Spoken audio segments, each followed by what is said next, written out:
Firstly, I want to say thank you all for making Oz Cruise Club a reality. Because without you guys, it's just absolutely amazing, and I think everybody's having a fantastic time. Because we know so little. So it's a wonderful way to cruise, and I don't think I ever want to cruise without all of you. It's just fabulous. Oh, shucks. So we're just going to have to continually cruise together. I'd like to introduce our moderators, if you would come up here. Well, actually, firstly, I'll introduce our special guest, because as you all know, on the site, I refer to our cruise ferries, and I never go anywhere without the cruise ferries, the upgrade ferries. We always get upgrades. And the ferry has blessed us today and come to our meet and greet. This is our cruise ferry over here. Cruise ferry.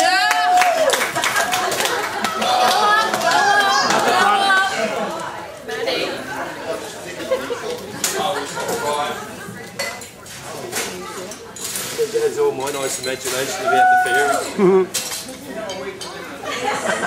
Beautiful.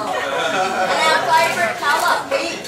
So we'd like to thank the cruise ferry for turning around some wonderful weather for us. Woo, woo, woo. Thank you, Mr. Ferry. So you better all talk to him about upgrades and things like that when you go cruising, because this is the guy to know, our wonderful cruise ferry. Would you like to say a few words, Ferry? Shy, but he's not averse to the old cocktail, so if anybody wants to supply him with cocktails, he'd be pretty happy about that. And I'd like to introduce you to Gavin. Hello. Hello, Gavin. Gavin's the cruise director on the ship, and we all know that they're the heart and soul of the ship. They keep us all entertained and happy, and he does a mighty job. He's really wonderful, very personable. You can go on talking anytime. Okay, our moderators. Now, where are we? Our senior moderator on the site is Greg. And Greg, you want to come up here? Don't make a speech. Now, Greg does a mighty job. He keeps an eye on posts and makes sure that there's no horrible people posting rude things on the site. And he's sort of like our father at the site, and he looks after everything on the site. Thanks, Dad. And Greg's going to, before I introduce some other moderators, Don, one of the guys that works with Don, wrote a poem for our cruise for all of us. And I'll hand some sheets out, and I will also put them on the side. Would you like to go? Swine flu. Hey, swine flu. Where's the one? Where's the one? Come on, come on.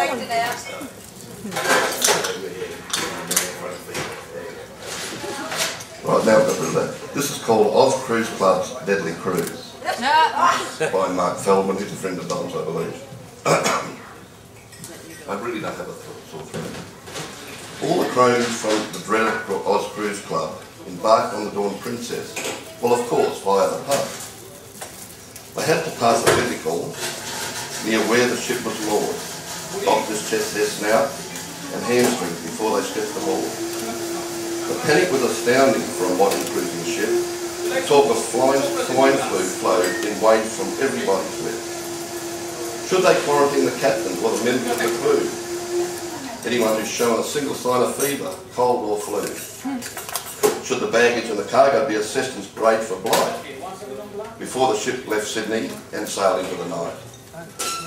1,000 theories thrown around by bureaucratic tape could hold up a sneezy people planning an escape. Through fear and fumigation, finally settled back to calm, and the cruise was cleared to travel, though it stayed on high alarm. But as it left the docks on its great journey out to sea, little did they know the ship was headed for calamity.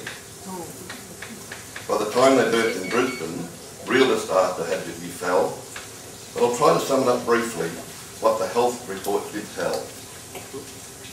Folk began to feel off colour, kind of green around the gills. It all sounded on swine flu pills. The main effect on men was it gave them heaps of gas. Except one young accountant, he had a real tight ass. Now lost my place. One bloke released from quarantine that locked up in the brig was clear the flu. It was his wife only said, "Oh, you're a pig." The bloke got his revenge though, he revealed at that episode. Because of her thick tail, she was quarantined that night. The entertainer was the next one to be locked behind the door, because everyone aboard the boat, all 40 was aboard. The vast astounding number that had chundered over the decks, by coincidence, had also poured the most grog down their necks. The folk who felt most queasy, with their stomachs pain so rude, had only made peace of themselves with giant plates of food. The white maggots in the tea room that created merry hell, they were referees on holiday from the mighty AFL. The worst case of the virus that the boat had ever borne was caused by one ship steward who had downloaded too much porn.